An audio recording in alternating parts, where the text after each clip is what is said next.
Hey everyone, UFC 293, Sean Strickland versus Israel Adesanya just wrapped up a couple days ago. We're gonna take you through our just thoughts on the fight night, I guess. Thoughts on the whole fight night, the main event, the co-main event. It was actually a pretty good card. We didn't expect it. At least I didn't expect it to be such a good card, just because there weren't as many big names. I knew the fights were going to be good, but I didn't expect them to be as good. And again, like I said, not a lot of good names. But I guess we could just jump right into the first one. The first fight we had Kevin Jousset versus Kiefer Crosbie. Kevin Jousset beats Kiefer Crosbie in round one by rear naked choke. I know Kiefer Crosbie. There's a lot of hype around him, right? Because again, he's from Ireland. He's Irish. I believe he might have either trained with Conor McGregor or trained in his gym at one point. But he loses to Kevin Jousset. Not much to say. I think beat him in the stand up, beat him in the wrestling, beat him in the grappling.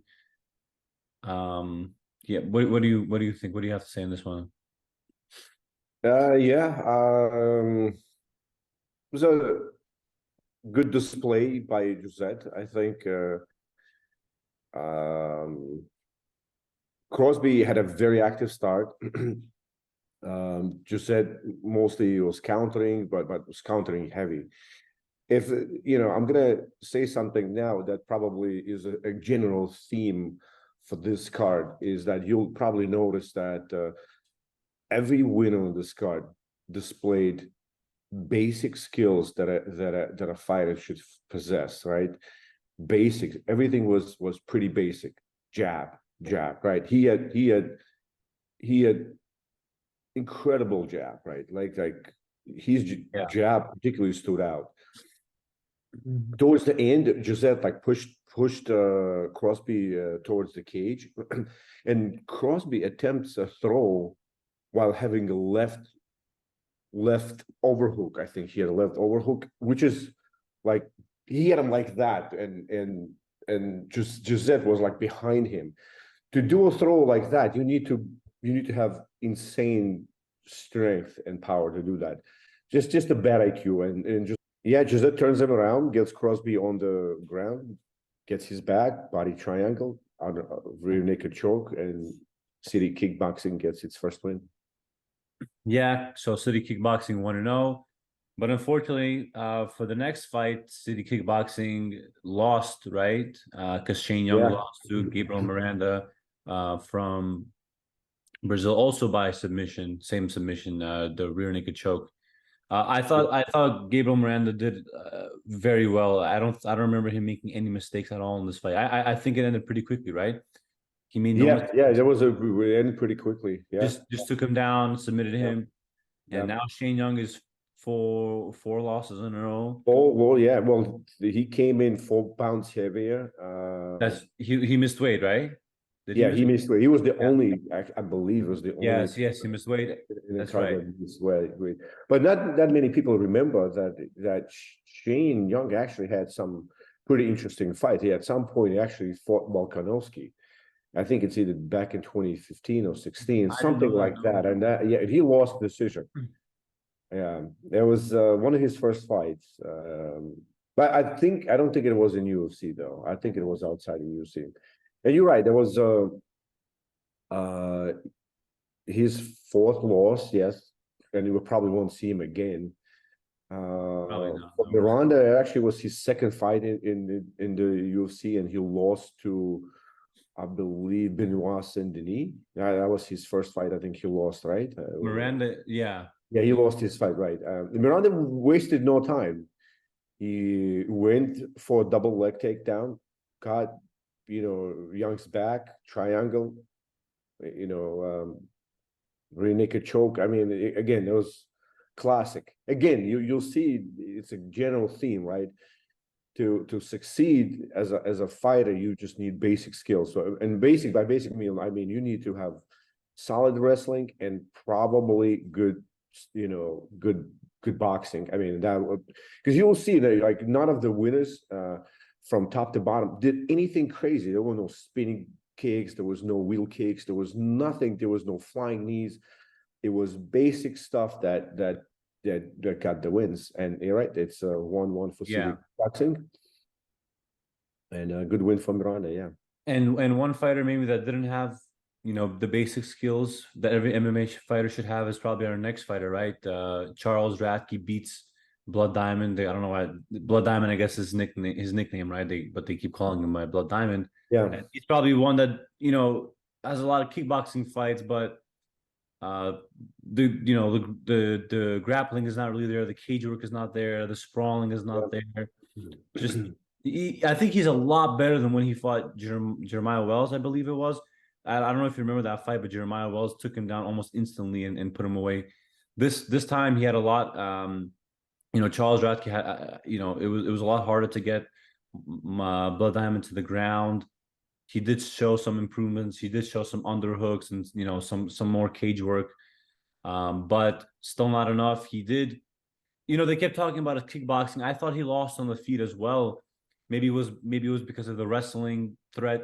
When you add the wrestling threat into there, it kind of deters you from throwing, how you usually do. But I believe he lost all 3 rounds, if I'm not mistaken. I think you can give him probably the third round, which she got the point deducted for the third round and made it.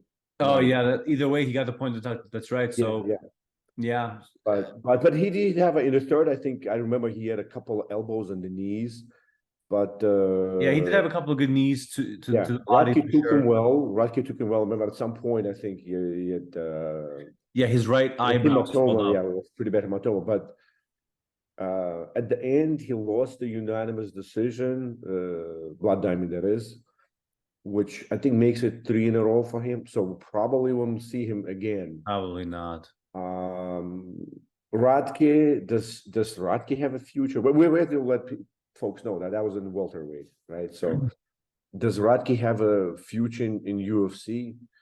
I'm not sure. I'm not sure. He has good cardio.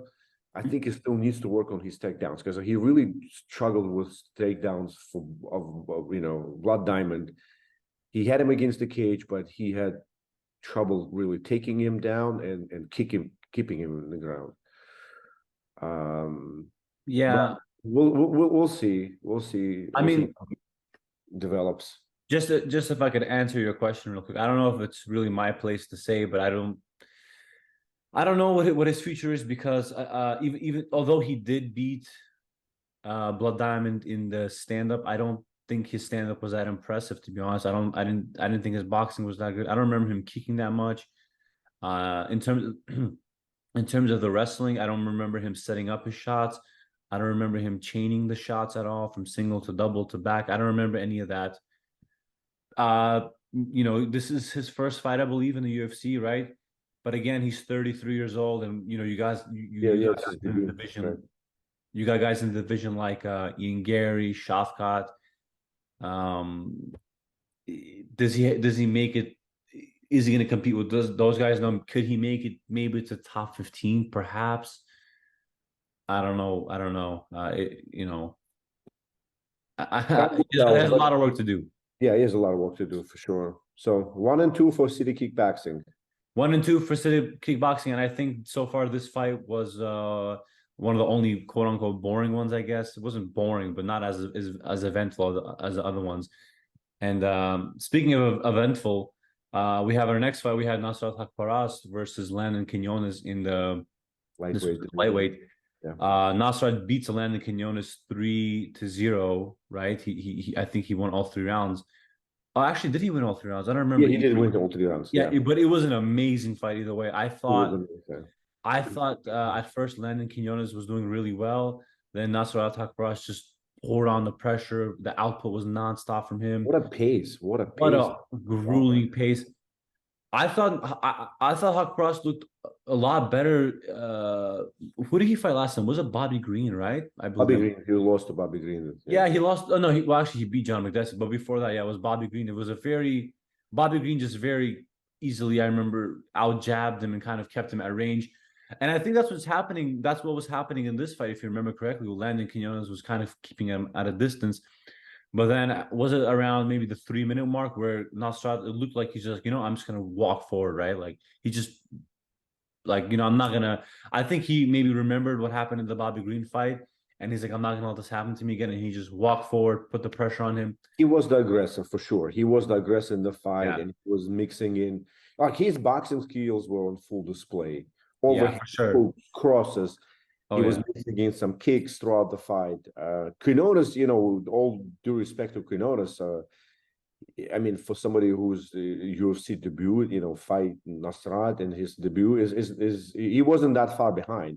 It was a slightly behind maybe in each yeah. round. That's why it might seem like a 30-27, like a complete domination, but it wasn't. It was pretty No. competitive. It was very competitive. Yeah, Quinones had awesome, great moments in the first round. Great moments in the second round as well. I believe in the third round is when he started to slow down a bit. We saw that from him, but he was still in the fight. His defense was still there. His guard, his movement. He didn't quit on himself. Amazing fight. I'm just really disappointed to hear that in the press conference Dana White was giving, they didn't give this. Not only they didn't even acknowledge this fight, they didn't even give this. Yeah, They didn't give it a performance bonus. They didn't acknowledge it. Dana White didn't say anything about it. The media didn't say about it.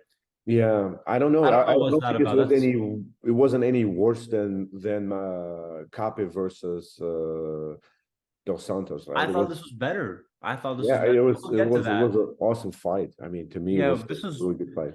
I don't know if it makes it fight of the year, but I know they have like fight of the months. I believe UFC gives out. I see on their Instagram or Twitter. Yeah. Gotta give this a mention at least. Yeah. It's going to Definitely. If you are subscribed to ESPN, go and watch it. It Yeah, was on the prelims. Um, very yeah. it's Um, worth watching it. I mean, I'm definitely gonna rewatch that when I do my bike or something. That's, Yeah, an sure. amazing fight. Just kind of disappointed again that I didn't hear any media members talk about it. No YouTube videos about it. So I don't know what the deal with that is, but let's move on to the next one. We had Jamie Mullarkey versus John Makdessi. Jamie Mullarkey beats John Makdessi. This is a 155-pound division lightweight. Lightweight. Yeah. I'll be honest, I thought John Makdessi won. I thought this was a clear 29-28. They were going to read the scorecards. I was like, oh, John, they said 29-28. It was a split, right? Was it? Oh, no, it was unanimous, right? No, it was unanimous. It was unanimous, all three 29-28. And I was like, okay, John Makdessi won. And then Jamie Mullarkey, I'm like, whoa, I don't know about that one. And the first thing I do, as I think everyone does, is check Twitter, and Twitter agreed with me. I saw some other people making some breakdowns saying the same thing. I don't know if this was like some sort of Australia hometown bias or maybe. I do. I mean, I did score it for Mullarkey, but Oh, did you? yeah, but I do see and I bet on Mullarkey, right? So I bet on him too, but it's weird because right, he lost. I don't yeah. know. Yeah. It was a good fight. It was a good fight. Makdessi, he showed that he's a true veteran of the sport, despite being a smaller guy. Like he was like what 4 inches shorter, probably something like that, right? I think he's 5'8" versus Not only the height and reach, but even the frame itself looks small, right? yeah, but he's core. that's his actually 20th fight in the UFC, Yeah. and he's 38. He's medal for that division. So I Yeah. mean, hats off to him. Yeah. I mean, I still remember his crazy loss to Donald Cerrone. I think it was, what is it, 2015, 2016, right? Was it something like that? But then that was the head kick that broke Makdessi's jaw. Really? And I thought I didn't think we are going to see him soon. But then he comes back like 6 months later and has a fight with Yancy Medeiros. How do I remember this? You ask, because I was always on the same card with the McGregor versus Aldo prelims that I attended with my brother. Yeah. Anyway, yeah. So I did score for Mullarkey, but I can't really pinpoint like major blemishes in his game. He has cardio, he has power. I think he might need a better game plan. He does bleed easily, and that's something that he can't do anything about, and that's a bad visual, for the judges. And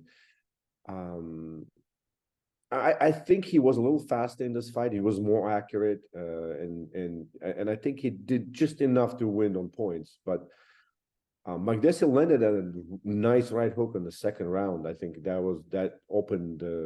Well, the problem, if you want to say Mullarkey won, the problem is that one of the judges gave Mullarkey the second round, which he got knocked down in, which was very. I don't know what you think about that. Do you think he won the second round?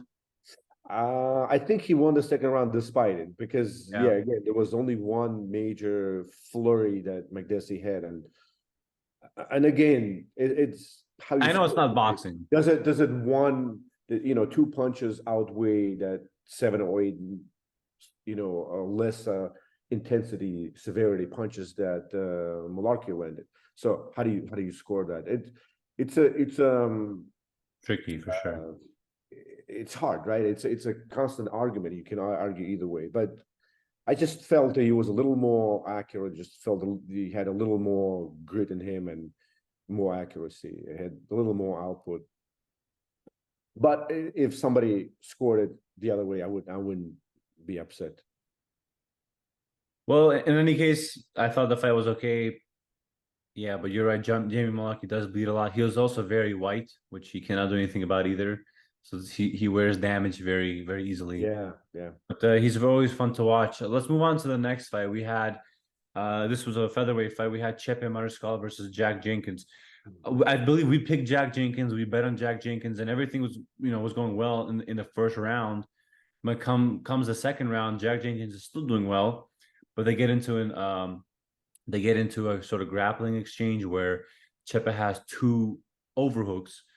He tries to do like I don't know what it's called, like almost like a belly to belly suplex kind of thing, right? No, there was no, it wasn't Billy it Stupid. was a Yeah, judo throw kind of where he like a yeah. So whatever Jenkins had two underhooks, underhooks, right? and Chepe had And two. Mariscal went under his, and he sort of like S gripped his elbows, right? He Yeah, he just pinched them together. connected over his elbows, and he turned around and threw a variation of like a harai goshi.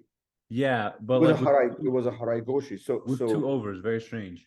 right, and so Jenkins, I guess, tried to break the fall with with one of his arm, right? Which now we know we thought it was broken, but now I think we know it was dislocated, right? Yeah. For those who've done judo, you can't do that. No.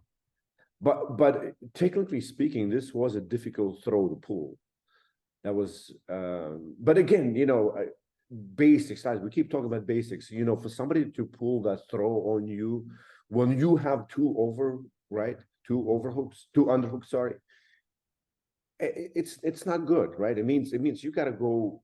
You have to do your homework. You have to learn how to grapple and wrestle. I mean, this is bad. If somebody can throw you while you have two underhooks, this is not good. I mean, this is bad. But it is kind of unfortunate, right? Because if the arm didn't break, I think he would have. Usually, you don't get any position out, from the when you have the two overs like that. You wouldn't have kept position like that. So it is. No, I understand so, what you're saying for sure. Yeah, but it was either that or fall on your side, sort of like right on your on shoulder almost. your Yeah, shoulder, right? Which probably would have been better. And again, that kind of shows that simple things. I know we call it simples, right? Judos. I mean, does anybody practice judo throws anymore, right? Does anybody practice like Greco-Roman wrestling? Because this is a Greco-Roman, right? This is yeah. classic Oh Greco-Roman. yeah. Yeah. So does anybody practice that? We Well, know with those guys in Dagestan practice that. Yeah. You were talking about practice. Well, actually, Chepe, I think, was saying that he hasn't practiced that throw in like 15 years or something like that. 10 years, he said. I don't know if you heard that. No, but it's instinctual, right? It's instinctual. So somebody gets them like you cross, right. You neutralize the underhooks. That's how you neutralize it. Create space and turn your body. Yeah. Haraigoshi. With a throw off, that's very ballsy, I thought. Yeah, You got it. and it was a technically not easy to pull because all Jenkins had to do is just keep closer to him and Yeah. well, it is what it is now. And So the arm break wasn't, it was a dislocation, so hopefully he's okay. and they can Hopefully. just pop back into place. Well, let's move on. We had Carlos Ulberg versus Da Jung in the light heavyweight division. We thought at first this went, we thought it went to decision, but Carlos Ulberg gets the rear naked choke. They go back and rewind the tape. We had, they saw that Da Jung tapped with 10 seconds left. Again, I thought it was also very good fight. Good fight, yeah. Didn't hear it wasn't amazing, but didn't hear anyone talk about it really in the press conference or in the media or Dana White. Carl Solberg looked amazing, I thought. Good jab. At one point he like set up that beautiful, I think it was 3 jabs in a row and boom. Yeah, no, he had the 1-1-2-1 combination, right? That 1-1-2-1. That was I like that. But I thought also, even though Da Jung lost, I thought he still did well. He kept pressure. He didn't. If you notice, he didn't really low kicks. Yeah, low kicks. Yeah, he didn't really open himself up to get countered because I think they did the homework for sure, because they saw that Carlos Ulberg likes to land that left hand or the left hook after his opponent overextends. He didn't.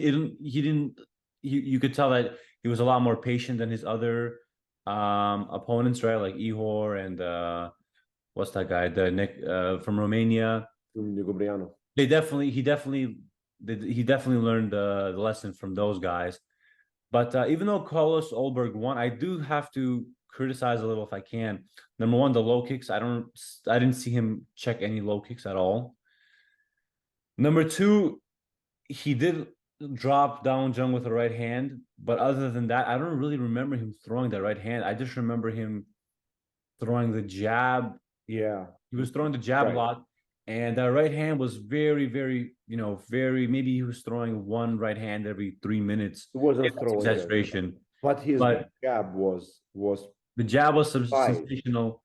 Powerful, but also he did allow himself to get backed up, which I don't know is going to fly with other guys, like, let's say, Rakic or whatever. If you're going to let those guys push you against the cage, they're going to, first of all, they might shoot, right?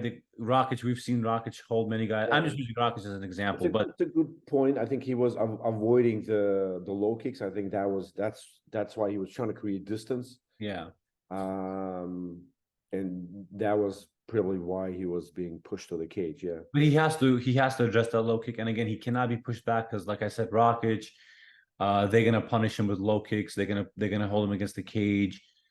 The right hand, he does need to be a little more active, I think, as well, because it looked like he was just waiting for Da Jung to open up and overextend. And I think once Carlos saw that he's not gonna overextend, he's not gonna make a mistake, he's like, okay, now I'm gonna start being a little more active. But he's a dangerous guy. He's big. He's a lot bigger, I think, now than when he fought the guy from Nigeria. What's his name?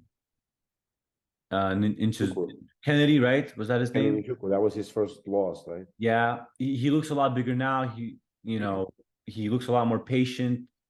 So I do think he has a future. I do think he can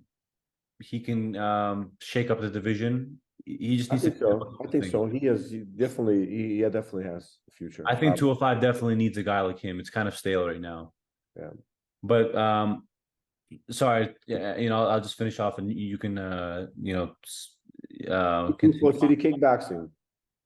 Yeah.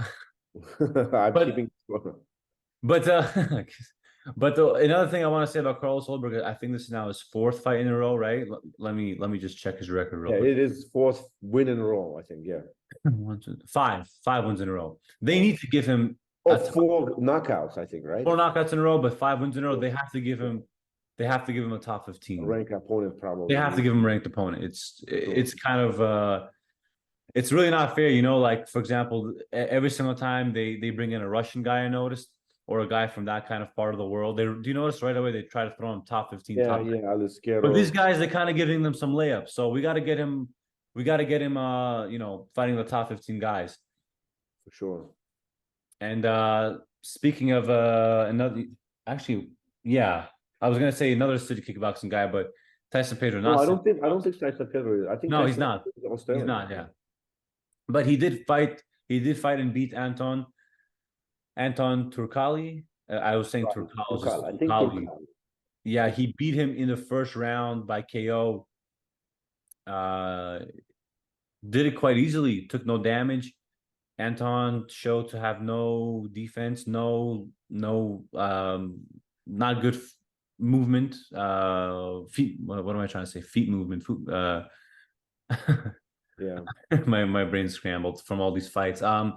Yeah, no head movement, no lateral movement from him. He just kind of stood there. I don't know what he was doing, and Tyson Pedro just knocked him out. Tyson Pedro himself is very unpredictable, right? Like you can't really predict his fights. Like he could lose to Modestas. He could, win a fight like this. You never know with him. Very strange guy, for Yeah, sure. he disappeared for like 4 years. I don't even know what happened to him. Remember, like after his loss to Rua in 2018, he was Yeah, just gone. Like I don't know where he was all these 4 years. All I of a think sudden, he got sick or something. They were saying something like that. and his opponent, I don't know. He's besides his nickname remaining a mystery, he is himself a mystery. Like I can't figure this guy out. I mean, he's a good grappler, but I don't think I have anything else going for him. He's on a 2-fight losing streak, I and think 3 fight losing streak now. after this one, I think this is his third. So Yeah, it's very much possible we won't see him in UFC again. yeah, Yeah, yeah.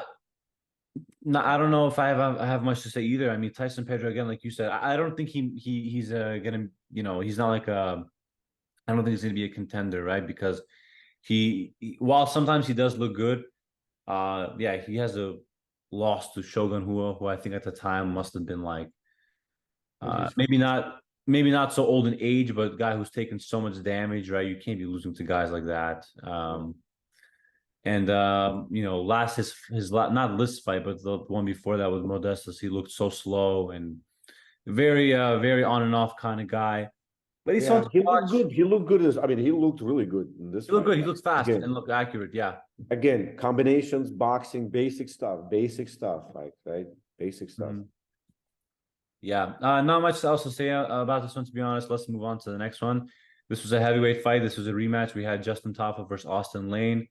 That was a short fight. It only lasted a couple of minutes, but it was funny because we had another eye poke, right? And everyone was like, And we got scared, right? yeah, Everybody. we were like, oh, is it going to be something, another stoppage or whatever? But it looked like he wiped it off quickly, or did they give him that little thing to wipe off? He was fine after. Comes out and knocks the guy out 20 seconds later. Oh, that was a brutal left overhand, right? Well, it started with a Yeah. right hook, right, and then overhead. It was a left hook. Yeah, I think you're right. No, it was a right Oh hook. no, I don't remember. I think it was a right hand. Yes, it was a right hand. That started it, and then as Lane was backing up, he landed a overhand. Yeah, and then I thought they were gonna stop it, but then the referee let him take some more punches. Oh, that Some was big punches. brutal ground and pound, right? I thought I he thought was so angry. It's like Lane raped his dog or something, I right? thought I thought he was gonna like Mark Hunt him, where he drops him and just walks away, but no, he like Yeah. tried to hurt the guy. Again, I don't know what there is to say because the fight only lasted 1 minute. Um, Fun guy to watch. I believe all of his wins are first round KOs. Is that am I lying? Toughest, Oh well, yeah. for chaos for sure. The last four, I think, three or four. Yeah, KOs. the last five are in the first round. Yeah, so dangerous guy. Both of them either win by TKO or KO or lose. So there is Yeah, no all there of is his no fights are decisions for KO. them. All his fights are KO, yeah. Yeah, I don't think they've ever had the decisions, those two. Yeah. But not going well for the NFL guys, clearly. Another NFL guy falls victim to a big Yeah, knockout. Lane is huge fella. I mean, very athletic, For but sure. definitely needs to work on his basic stuff, boxing. I don't know, boxing and grappling. Probably those are the basic stuff you need. Perhaps not really don't really care about him, to be honest. Justin Tafa kind of do care about more because I think he's a little more complete as a fighter. Also, a little more athletic maybe, but Justin Tafa kind of reminds me of like a almost like a Mark Hunt. Oh, it is. He looks. He looks like his little brother for sure. Yeah. Sure. But let's move on to the next fight. We had a flyweight between Manel Kape, Felipe dos Santos. This was a decision win by Manel Kape. I thought, for sure, an amazing fight. I don't think this beat the Nasrat Haqparast versus Landon Quinones, but nonetheless, an amazing fight, non-stop action. Dos Santos took some huge shots. The guy just, in true Shuto box fashion, right? That's the gym in the Charles Oliveira's team, non-stop. Fight was very competitive. It was very competitive. I mean, you could even argue that Dos Santos won the third round. I think he had. Yeah, I think Manel Kape. I don't know if he won the third round, but Manel Kape definitely did. You could see he was slowing down. He was kind of backing up. His mouth was open. I mean, for somebody who's making his UFC debut and fighting, and not only it's his UFC debut, it's a 3-week notice, and he just fought 3 weeks ago. He had to make weight 3 weeks ago. Yeah. That was amazing performance by Dos Santos. Yeah, I don't know how Kape all of a sudden jumped. I think he jumped a couple of standing, in standing after winning Dos Santos. I'm not sure how that happens. So you win somebody who's UFC. I didn't see that. I'm not sure. Yeah, I think I saw that. Maybe he jumped some guys that weren't very active recently. I'm not sure, but I'm a huge fan of Manel Kape, and now I'm a huge fan of this Dos Santos guy. I hope to see Dos Santos, his next fight. Also hope to see Manel Kape versus Keifer. Apparently, there was just news today that Manel Kape was asked to fight Keifer. They're working on rescheduling the fight. Not sure how that fight goes right now. I got to go back and do some more, I think, tape study. But Manel Kape definitely a guy to watch out for. He's not very tall, not very long, but strong guy, good, durable. Yeah. We'll see. I'm not going to talk about the post-fight press conference. Yeah. Let's move on to the co-main event. Even DC ran away, right? DC. Yeah, DC got scared. He's like, oh, the second he said faggots, you ran with the mic. Yeah, that was quick. Now let's move on to the co-main event. Another amazing fight. I don't know if we can call it a fight. To me, it was kind of just like Volkov beating the crap out of Tuivasa. That first round beating, I think it would have been better if Tuivasa would have just been put away, because some huge hooks he was taking, some big uppercuts. Like at one point, Tuivasa looked like he was lifted off the ground from one of the uppercuts. Yeah. And thank God for Tuivasa, the round ended. Or maybe it was a bad thing, because then in the second round he got mounted, elbowed, and then Ezekiel choked, which I joked after that. Hey, Olenek taught him that, and then he said that on the mic, which is pretty fun. Yeah. He actually did teach him that. Years ago. What are your thoughts about this? I thought it was awesome. I think it was a good fight, and I think it was a good performance by Volkov. He did admit that he felt urgency. I think he was, the low kicks was getting to him, and he was hurt. And that he felt urgency to do that. And when we were watching it, we kind of called it like he needs to grapple. I don't know, like on a couple occasions he did have him in anaconda choke. I don't know if you remember, right? A couple times, but he let it go. I don't know why. Like, was the frame too big for him to kind of do it, or because it didn't seem that way.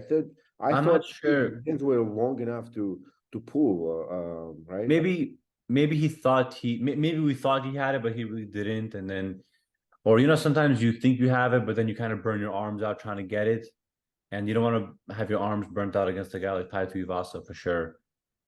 Yeah. But yeah, it was a good fight, and I think he took Tuivasa's spot now, right? I think he moved up I think he moved up one spot, right? In 4. Yeah, so 5. Interesting to see what's his. I mean, was it going to be a rematch with? Probably not going to be a rematch with Gunn or Aspinall. Or Aspinall. Most likely, it's going to be what the winner of Almeida versus Blades. Blades. But then again, that would be and if Blades win, then it's a rematch with Rematch. Blades. They probably gonna give Volkov. They're probably gonna give Volkov someone else top 10. But I do want to say real quick before we move on to the main event, I did think Volkov looked a lot, I don't know, better, but you could see that he had good vision in this fight, right? Every single time Tuivasa went to swing, you could, if you go back and just kind of watch the fight, maybe put on like 0.5 speed or something, you could see that Volkov saw everything and was moving his head. He was blocking well. The only thing that really kind of got through was the leg kicks. And even though some of them Volkov didn't let them land cleanly, like he was checking some of them, he picked Yeah, up. he checked some. If he didn't have time to check, he would just pick up his leg and kind of let it get pushed instead of kicked. Another thing I do want to say, just to as sort of a criticism, I guess, he does move the wrong way sometimes. If you remember against Ty, he kept moving to the right. Now I don't know if that was because of the leg kicks. He wanted to get away from the leg kicks, or maybe he wanted to get away from the right hand. It's not a wrong thing if you want to just get away from the other guy's power, but then you can't land your own power. But another thing is he does kind of have slow feet still. I do think that he needs to work on the He is big. He's just too big. He's When big, I know, but like that, it's hard. There's nothing you can do about that, though. his feet just move so slowly. I don't know if He it's is very long fella, very long. yeah, but Tai Tuivasa now this is his third loss in a row. He probably needs to fight a top 15 guy. Like he can't be fighting these guys anymore. Not until he gets another 3, 4, 5 wins in a row. Because this is already his third finish. He's taking too much damage. Yeah. Yeah, so and then moving on to the main event. Of course, we had Sean Strickland versus Adesanya, for the middleweight strap, right? We picked Adesanya. We said Sean Strickland had no chance. We turned out, as well as everyone, to be honest, we turned out to be completely wrong. Sean Strickland walked Adesanya down, knocked him down in the first round, lost the second round, but third, fourth, fifth, just dominated him, right? Walked him down, held him against the cage. The jabs were landing. The right hook was occasionally landing. One thing I want to say about Sean Strickland is if I could use one word as to why or how he won this fight, in my opinion, it's one word and it's just discipline. And I'm sure you'd agree, right? I mean, he was so disciplined. He didn't. He made adjustments. He made adjustments. Like he had this Philly roll, like he usually be holding like that. He held it a lot higher this time, right? Mm-hmm. Which was good. He made adjustments. He wasn't reacting to feints. He was checking leg kicks. That was good, right? Like he wasn't overextending, prolapsing. He I mean, who even can imagine that this type of fighting can win the fight? Like who can imagine that you can just walk forward and win the fight?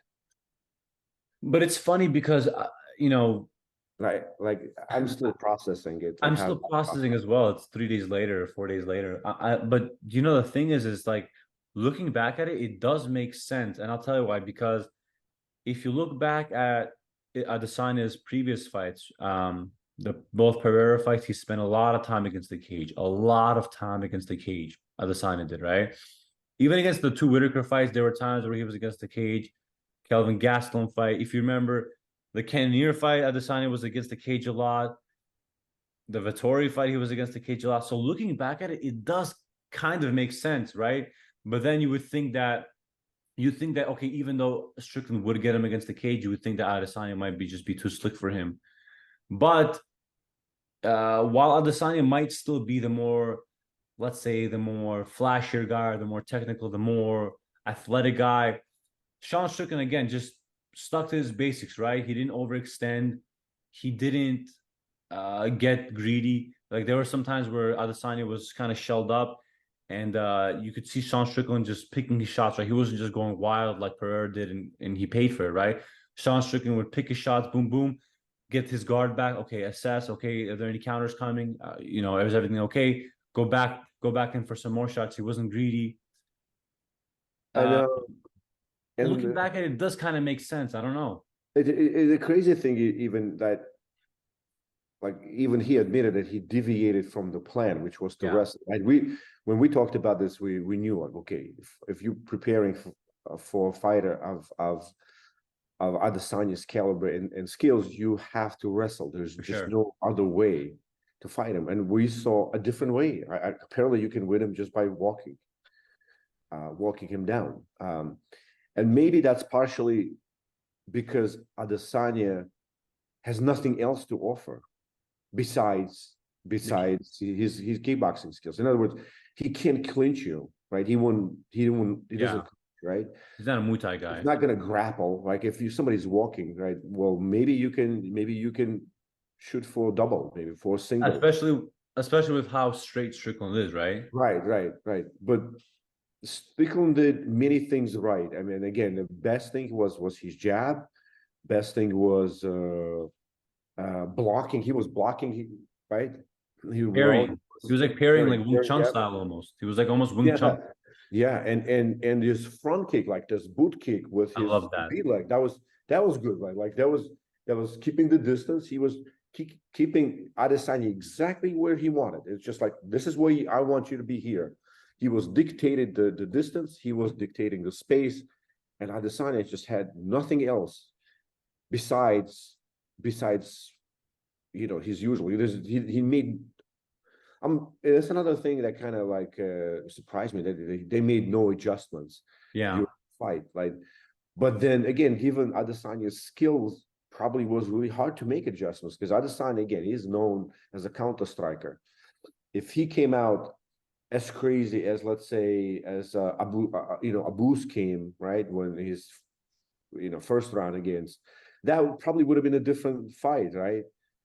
But Adesanya is not that type of fighter. It's just not his style. He's a counter striker for sure. Right. I mean, great for Sean. Again, I hope his reign lasts as a champion. Although I know he's probably an underdog against pretty much anybody there. Right? Like, he probably an underdog against I'm curious to see if he's the underdog against Cannonier. Probably is still. I did see they're almost even, but he's like a minus. Oh, sorry, I think he's like a plus 125, I believe, or plus Right. something like that. Just He's an underdog for, in a rematch scenario for the yeah, Sonny. he is. Underdog against. I would say he's probably underdog against everybody there in the top 7, 8. He's a favorite over Paulo Costa. Yeah, he's a favorite. Okay. Wow, that's interesting. Okay. Um, Interesting, very interesting. I mean, and too bad we haven't seen him wrestle. I'm curious to see. I'm curious to see what his wrestling is like. I'm curious to I see don't know. what it's like, because it's not just him that's saying it, but even his coach Eric Nixick, who I have a lot of respect for. Everyone has so much respect for. Eric Nixick himself was saying that Sean Strickland has amazing wrestling. He's grappling is very apparently has a black belt. He's a black belt in jiu-jitsu. So he's not he's a good grappler. He just likes to box. That he likes to hit and get hit. He doesn't like I'm still processing it. I'm sorry. I'm still processing how you can walk down a fight of Adesanya caliber and still win the championship fight. there is Not, some like speculation now that maybe Adesanya was hurt. I honestly don't think that. I I don't thought think at so. I don't first. think so. Yeah, I hear, people making excuses for Adesanya. It's his 4th title defense, or whatever title defense it is. I don't know. 4th or 3rd in like. It's I think they're If you saying look at it's third in the last year 9 months. But to be fair, it's Sean Strickland's fourth or fifth. Sean Strickland had 6 fights in the same time frame that Adesanya had 4. I checked. Yeah. Right, he had more fights. He had 2 more fights than and they were, well, actually, they were all main event fights. Right, there was a 5-round fight with Imamov, Cannonier. Abu Sufyan was supposed to be the main event. Yeah, so you can't say that, oh, Adesanya, too many fights for him. Well, Well, Sean If Strickland had anything, more fights. He had more if fights, anything, yeah, if anything, and he had more short notice fights. if anything, it was Strickland who was on the what's the word here? If anything, it was him who had more to lose, right? Because he only got this fight, I think they said 5 weeks ago. So he only had 5 weeks to prepare for the fight. Because if you remember, Adesanya was already in camp for Dricus. But they just called Sean Strickland like, hey, you have 5 weeks to have a camp, cut weight, fly to Australia. He had no passport. He couldn't get into Australia. They had to get into Australia. There's like a 28-hour flight. There is a jet lag. He had to spend time in customs. So if anything, it was Sean Strickland's, like, all the odds were against him. He had a horrible weight cut. I don't know if you saw the post fight on the weigh-in show where they have the fighters come in on the after they make weight. They didn't even want to let him interview because apparently his weight cut was so bad that they just wanted to get him into the back and have him rehydrate. So if anything, I thought maybe, also Strickland didn't look so good coming out into the octagon, right? His walkout, he kind of looked a little like nervous or whatever, and he did say he was nervous. So I don't think Adesanya was off his game. I think he just had a guy who walked him down. He's never had someone walk him down like that. He hasn't fought a guy who doesn't make mistakes. He didn't overextend. He checked every leg kick, which I think was also very kind of disheartening and kind of put down Adesanya's confidence, right? Like when a guy just shuts down everything you do, it really messes with you. Yeah, he won the fight of You win the mental battle as well, yeah. Yeah, for sure. Good for him. Good for him. I hope he's winning last. He's a great guy. Yeah. Like him. He's a fun guy. Looking forward to his interviews and just I know he comes off as a psycho and whatever, but in reality, he's a great guy. I think he's what they call functioning psychos. But yeah, we love him. I think anything's better than Adesanya. I mean, the guy's. I saw he released a video the other day where he's like has pink hair and he's painting his nails. I mean, we don't want that as a champion, Like Sean Strickland said that himself. We don't need this guy as champion. He's a great fighter. Listen, but I mean that's yeah. Maybe Manel Kape can answer that question. But yeah, I thought it was a great card. Didn't expect it to be a great card, but it was. We'll see with Sean Strickland what Adesanya, what they do from here. I hope they don't do the rematch. Oh no. I think Dricus needs to fight Sean. But yeah, thank you for watching, guys. I think we'll be back hopefully with our picks for the Shevchenko versus Grasso, right? They're doing the rematch. Yeah. So yeah, thank you guys. Cheers.